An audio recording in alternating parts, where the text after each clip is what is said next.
surprised. I wasn't prepared and I never intended to speak here. But what Masood Janjua said, and one thing which was very significant, that she wants to know the truth.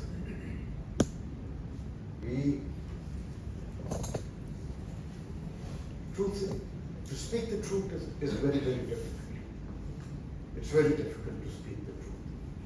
And they say that anyone who speaks the truth is the most hated person, provided it's a society where there are values.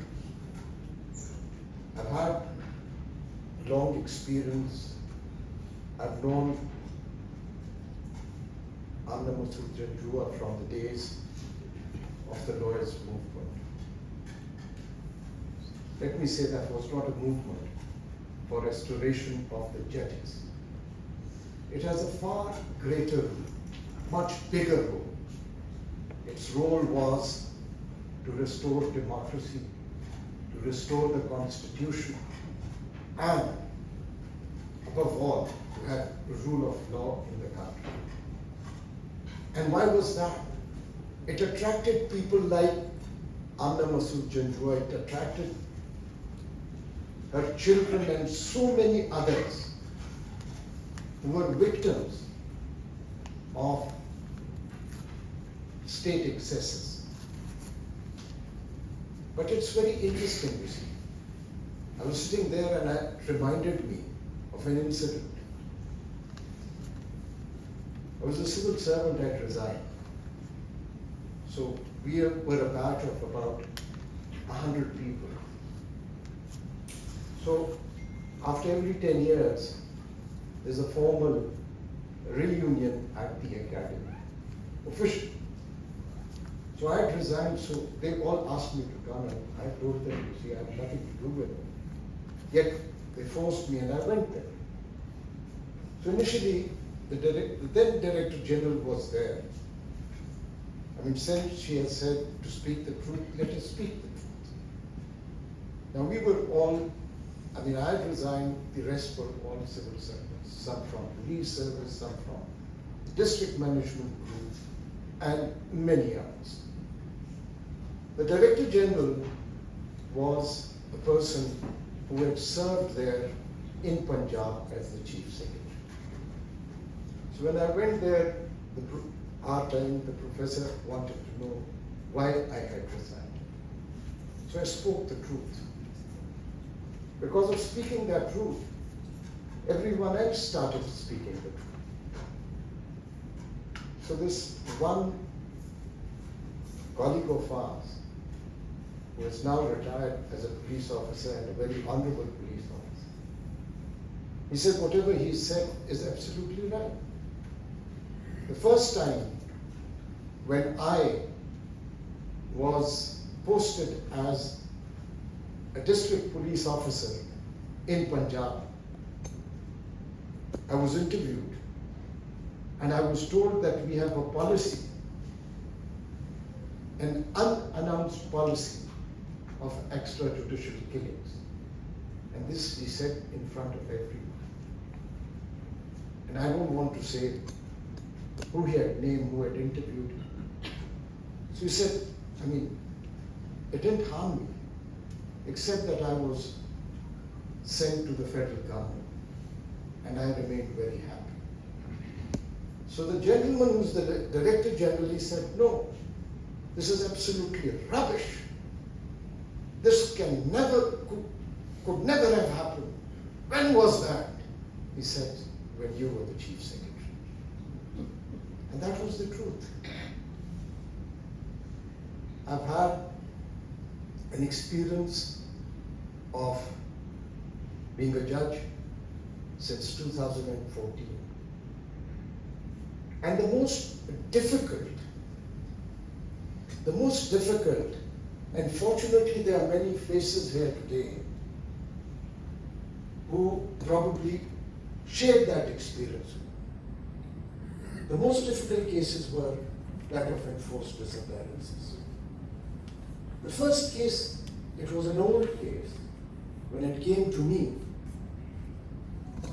I mean, I did my own research because during Roy's movement we used to say an Amma is a mother, and now she is a mother to all those children who are victims of state excesses.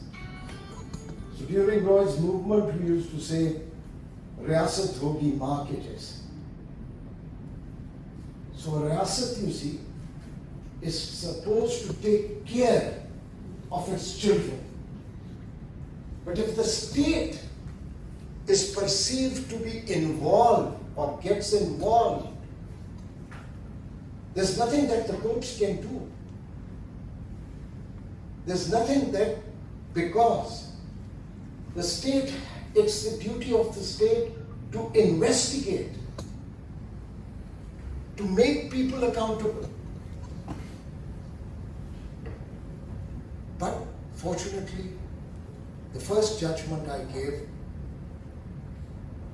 that victim of enforced disappearance, his family, that daughter was also just like Amna's daughter. And the judgment I gave, but that judgment, if you read that judgment, the directions that were given, those directions then were extremely effective during the 4 years period that I served as the Chief Justice. And it was not that, you see. I made it very clear to the executive that I will not tolerate a single incident of enforced disappearance from within my jurisdiction. And I used to give them the judgment, my judgment in Myra Sajid's case. And incidentally, the law reports have reported that in a law report that is meant for civil dispute cases. But again, when I took over as the Chief Justice in 2018 November, the first notification that I issued, because I believed it was a constitutional court, and as a constitutional court, it had to remain open for 24 hours.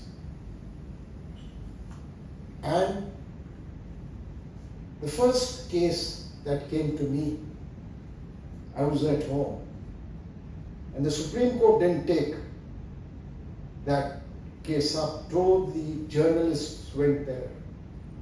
I received it in the evening. I passed an order that these are my directions in that judgment. All these officials will be held accountable if, and a separate message was sent to the authorities, that there will be no tolerance at all. And incidentally, the gentleman is here, Matiullah Jan. And then I was informed, the IG very excitedly sent a message to the registrar that he has been found.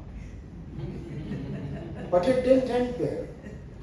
The next was an official of SCCP. Unfortunately, a retired general, there was something to do with him. And he disappeared, and his petition also came in the evening. And the same order I passed that I'm giving you, these are my Sayyida's, the judgment's directions, Myra Sajid's directions. If this gentleman is not produced before the court within 2 days, you all will appear. And lo and behold, after a day, he came back home and he said that I had gone to the northern areas for tourism. The second was a young man, Hamza. The same happened. The same happened. My notice went and he came back before the hearing. And the fourth one was Munir Akram. Except these four, there were other very old cases in which the investigations had taken place. The authorities would come and they would all say that we don't know where they are. And the judge and the court cannot do anything when you don't have independent investigators. But yet, Shireen Mazari is here. She was then the Minister for Human Rights. There was one old case of Mudassar Naru, a journalist. And I wasn't aware one day I was in the court hearing cases, and all of a sudden I heard sound of a child crying in the court. So I asked my staff, who's the child? The child came forward with the grandmother. That was Mudassar Naru's child. His mother had passed away, and the state had failed to at least let them know whether he was alive, he was dead, where he was. Yes, I wanted to sensitize the issue because there was nothing else that I could do. And I would go by the Constitution. Under the Constitution, the executive head is the Prime Minister. I passed an order that this child and his grandmother, be taken to the Prime Minister, the then Prime Minister of Pakistan. It's very, very difficult for the courts when the state is not cooperating with you. But the Constitution says that it is the Prime Minister, the Cabinet, and in the provinces, the Chief Minister and the ministers who are responsible. You can't blame someone else. And then I had to write an order in a separate case, that is May 22 order. And with a very heavy heart, I had to ask the Prime Minister to appear in the court.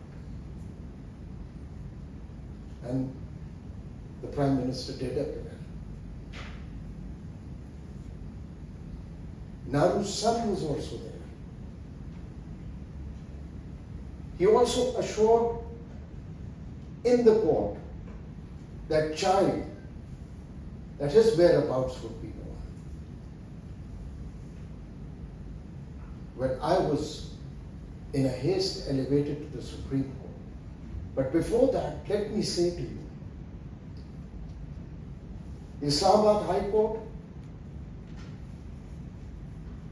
the first priority was to have competent and fearless judges. And for a judge or for a court, the only test is the confidence of the people in that court. And in those 4 years, students from Balochistan started approaching Islamabad High Court. And I knew I didn't have had the jurisdiction. But I assumed the jurisdiction. The Supreme Court was there. There were other courts there.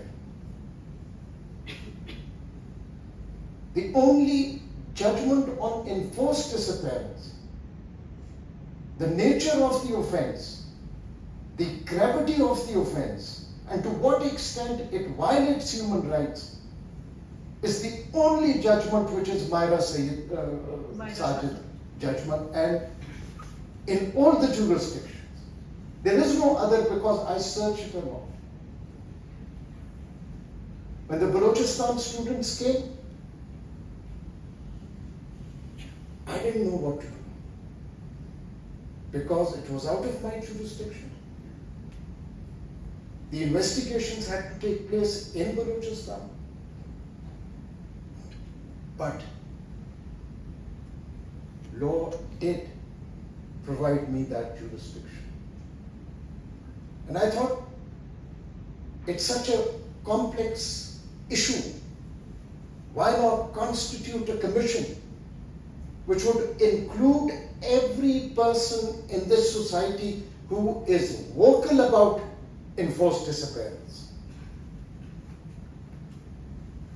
So the 7 people that I nominated for that commission, one of them was Afrasi Ahmad. And others as well, every one of them outstanding. From every political party, I've taken their most vocal member. From People's Party, Raza Rabbani. From PMLN, I don't remember who was, Mushahid Hussain. From JUIF, our very senior lawyer, Kamran Murtaza, Ali Ahmed Kurd, Asad Umar. And then I knew they were very, very vocal people. They had their heart in this issue. They will come up with something. And then I thought it would be better to give them protection. So the then Chairman Senate was from Balochistan. So I felt he himself is from Balochistan. And yes, I also involved the LUMS Academic Senate, you see. I also was told, you see, that there were efforts that they do not complete this work. But they did complete that work.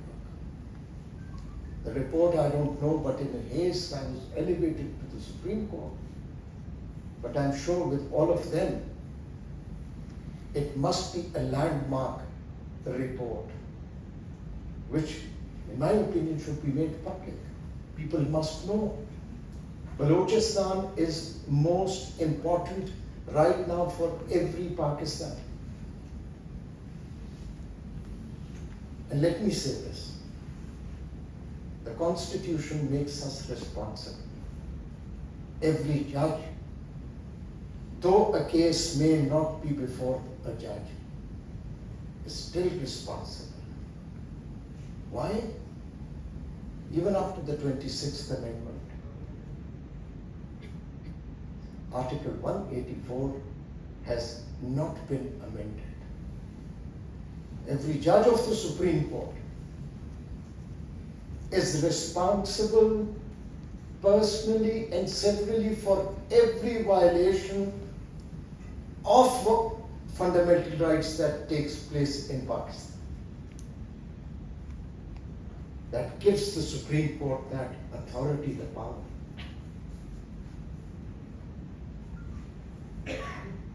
I felt it my responsibility as a judge. And I felt responsible. So in 2023, I wrote a letter as the sitting judge to the then Chief Justice that the most important matter in this country is the violation of fundamental rights arising on account of enforced disappearance. Well, nothing happened. I didn't have the authority. But we are responsible. We are responsible to Masood Janjua, we are responsible to her children, we are responsible to every victim who is perceived to be a victim of enforced disabilities. But let me say a word about my experience, since it's a matter which has been extremely close to my heart. And I believe I feel responsible, and I apologize to them as a judge. No, I do. I am responsible. We all are responsible. A society where women from Balochistan are parading on the streets, our heads should hang in shame. But it's the women, led by Masood Janjua, by Maryam Baloch, they are only expressing themselves. You need independent judges. You need an independent judiciary. The Islamabad High Court, people trusted that High Court. From all over the country, people were coming to that court.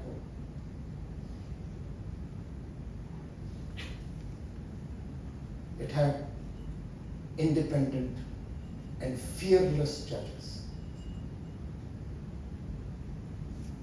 But let me say a word. With great respect, as a judge, I've always respected the Parliament and the elected representatives.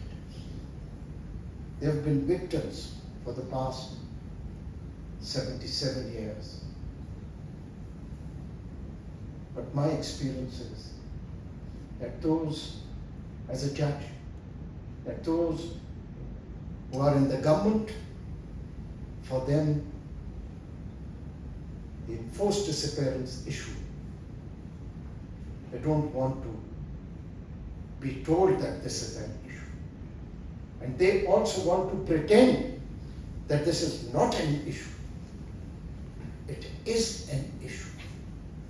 Women from Balochistan should not be marching on the streets.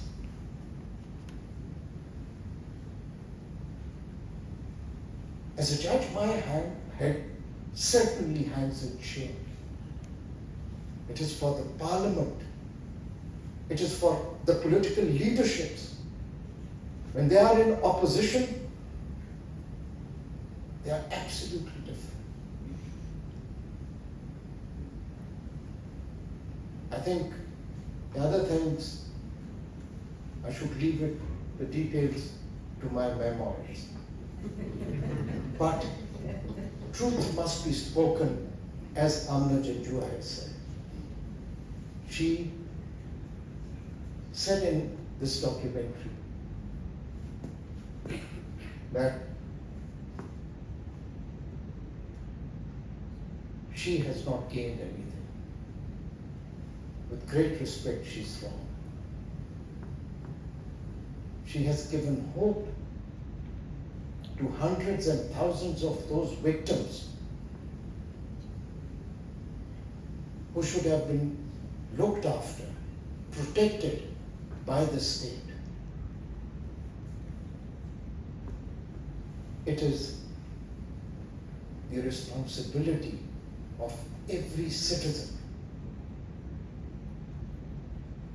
If there is no rule of law, if there is no independence of judiciary, if there is no constitution, and if there is no democracy, if the people's will is suppressed, I'm afraid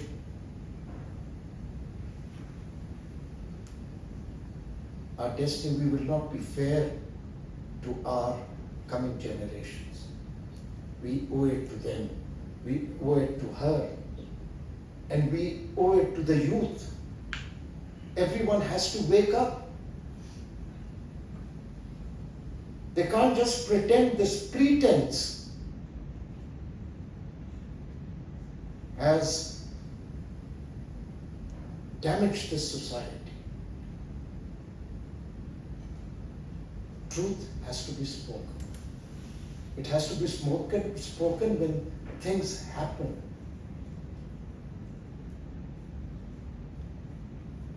I'm sorry, Masood Janjua, you just made me emotional, so I wasn't emotional, but by saying, you see, you made me guilty. Yes, you are right. Those holding exalted offices, I'm afraid they haven't spoken truth in the last 77 years. The day they start speaking the truth, things will change. We have had some sitting ministers, some former ministers. I wish one day they will also speak the truth, because we all know the truth. Everyone knows the truth, but we pretend that we do not know the truth.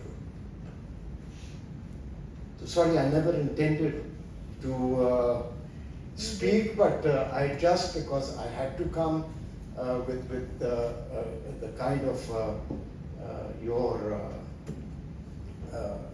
struggle and the hope that you hold out for others. It's out of respect that we are here. Thank you.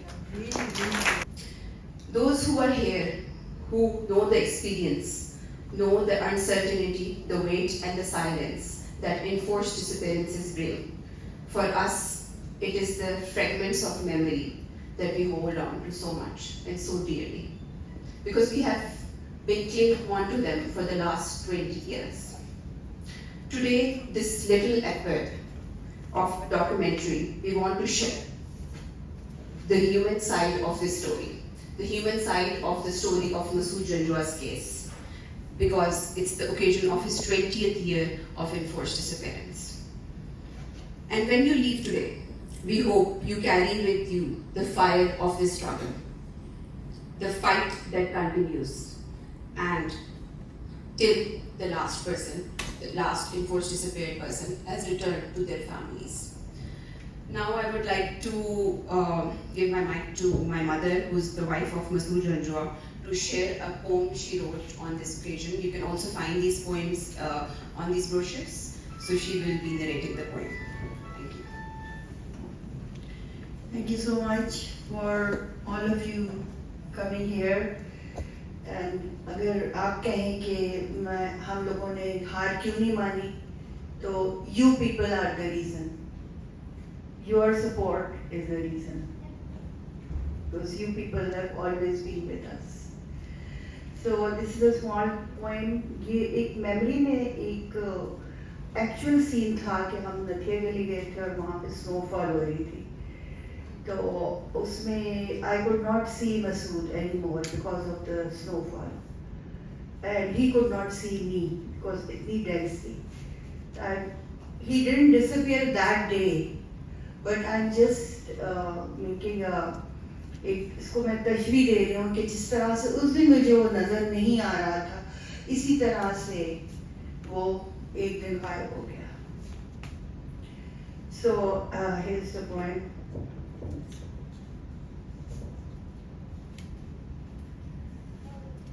Snow falling from the skies, he and me and him. Our kids together, once lost in the snowy rain. It was chilling our bones, freezing our hands, yet the majestic aura, the surreal white rain, made us run around and play.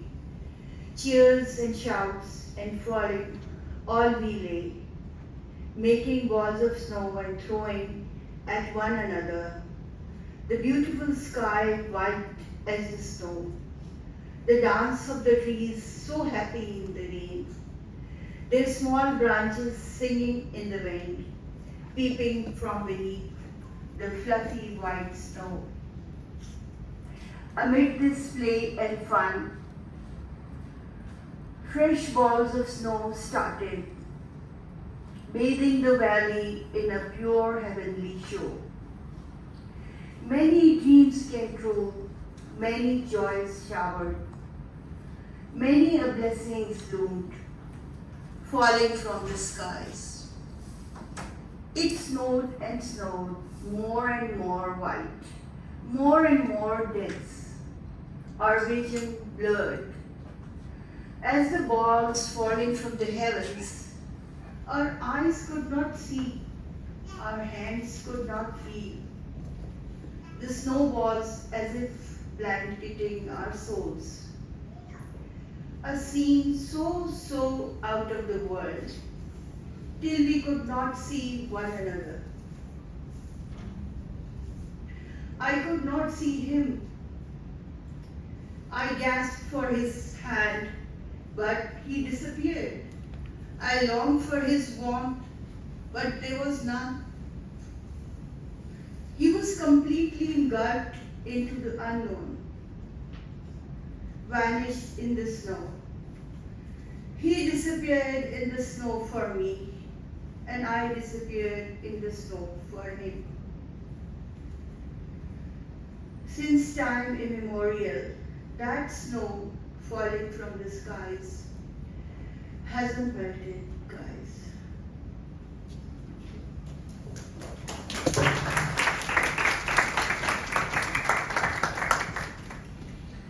Thank you so much. Now we will begin the screening of the documentary. It's a 20-minute old documentary. I would request the staff to close the lights for the screening. Athar Minallah Sahib, Masood Janjua, Aisha, ladies and gentlemen. I don't have much to say, particularly after what Honorable Justice Athar Minallah has said.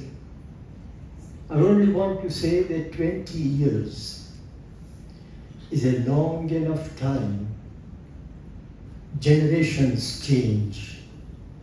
In my Pashto language they say, Shulu kalo ke pedai badalashi. In 20 years, generations change.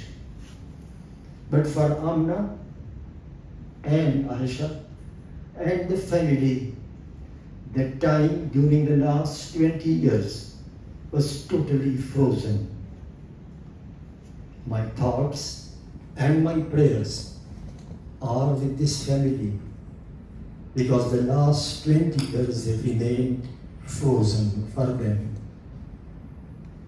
I also want to say that Amna Masood Janjua, I want to compliment her because she has transformed her personal agony into a strength not for her own sake, a strength not for her own position, but she has transformed her grief into strength for all the families of disappeared people. And this is a remarkable achievement that she has made, to transform personal agony into strength for the dispossessed, for those who has near and dear ones have been disappeared. It has never happened before in Pakistan. Finally, I should like to say that let us hope a day will come that no mother will weep and grieve for a missing son. Let us hope and pray a time will come when no family like Masood Janjua will observe the anniversary of the missing and the disappearance of their near and dear ones. And let us hope that a day will come when justice and freedom will shine not only on families like Amina, but on every one of us. And the morning will come, brightly will it shine upon the brave and true, as somebody said. So I want to thank you very much and compliment you, Amina. You have done a great job. Thank you very much. From the government. Thank you very much. We understand that you are from the government, but I'm not your from the heart government. speaks for us. But maybe your words will not speak. I will try to explain as much as I can. I myself is a victim of enforced disappearances. My father was picked up many times. More recently, my brother-in-law was picked up in 2022 while I was a senator. So I can share the feelings that she has and the difficulties that she has been through. Some of it actually. A society is judged by how it treats the weak. And if you want to build a society which would last, as we say, that Pakistan should last till the end of time, then we should build a society based on justice, where the weak should be taken care by the powerful. So that's what I believe in, and I've seen what Amna has achieved, and she has achieved remarkably for herself and for everybody else.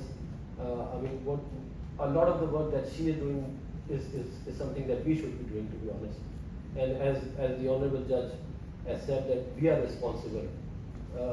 As a senator, we are responsible. As judges, we are responsible, and we should speak the truth. And we all know what the truth is. Actually, we all know it.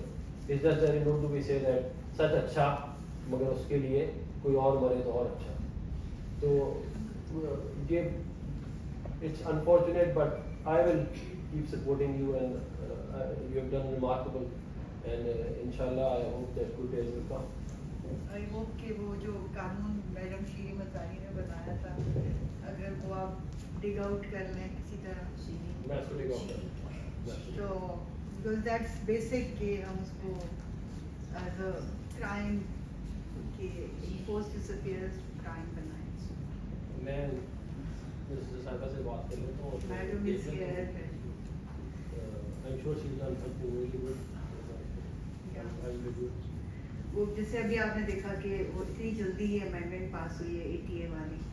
It was in a blink of an eye कि senate से भी पास हो गई, parliament से भी हो गई. तो but legislations like for the disappeared, they just get lost somewhere in the bureaucratic maze. So I wish you strength कि आप ये कर सकें. I'm also a member of the Human Rights. I'm also a member of the Human Rights Commission in Pakistan, in the government committee. So I will put forward the legislation to them and see how they will respond. But I will keep trying on your behalf, and I will do whatever I can. Thank you. Dr. Dean Mohammed Baloch, who was a medical officer and who was picked up by the state intelligence agencies on 28th June 2009. Since that, his whereabouts are unknown. We don't know where is he. And the way I was watching, and you were watching this documentary, and it was just reflecting everyone's story, everyone's trauma, everyone's pain, how every daughter, every mother, every sister suffers when a dearest father, a son, and a brother get disappeared. So I think we have less time to speak.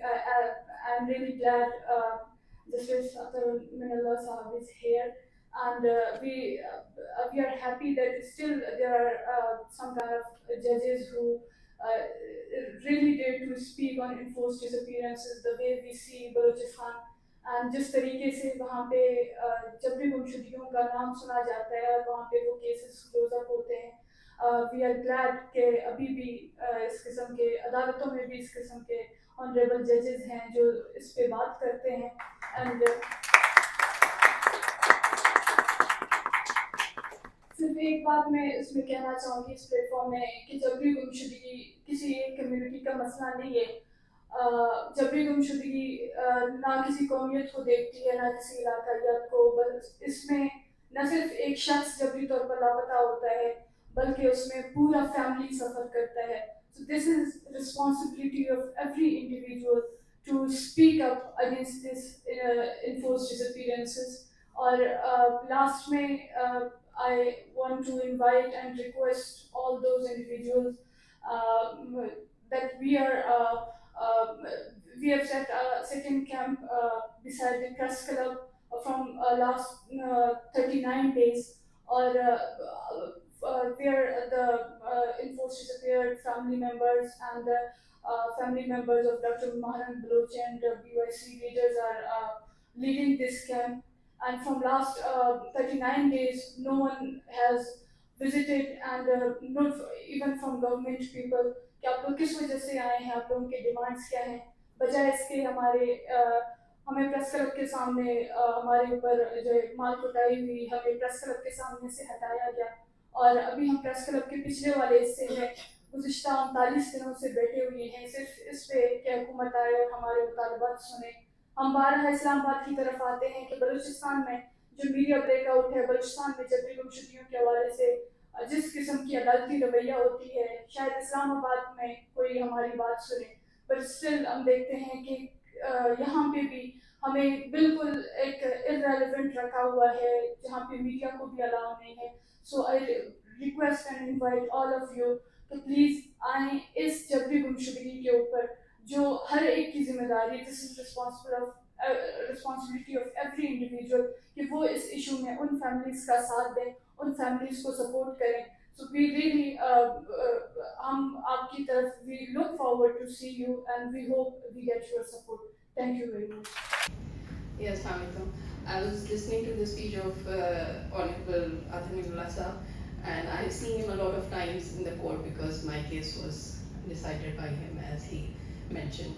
And I was thinking all along that when I filed my case and when my husband was disappeared in 2016, and it will be 10 years on March 2026 next year.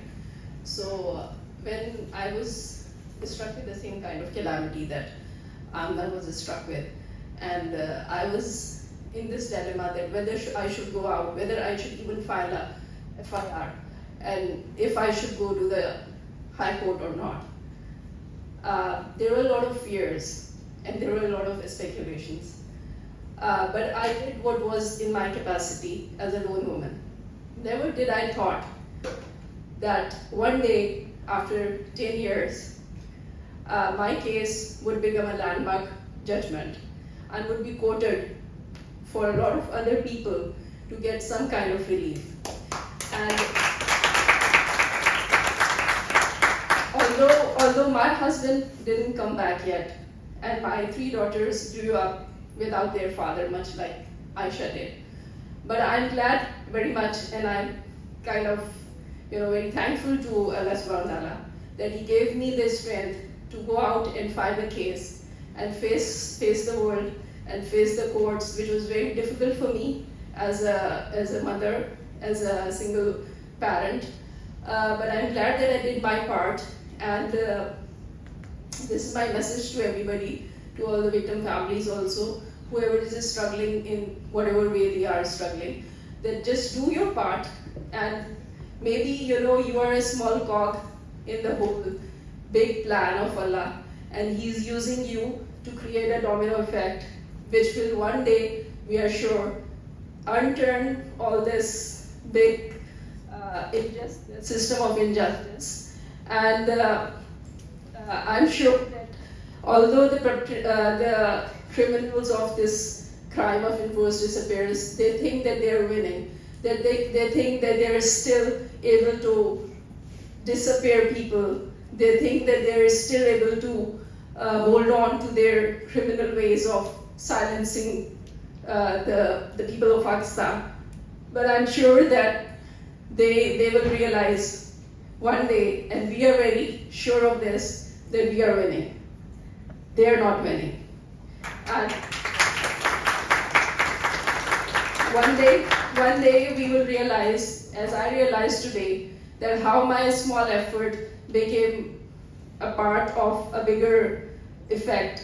One day everyone will realize that they're part of their effort, like Amna ji has done remarkable effort. This will become a very big thing, and we will inshallah win and stop this crime from this country.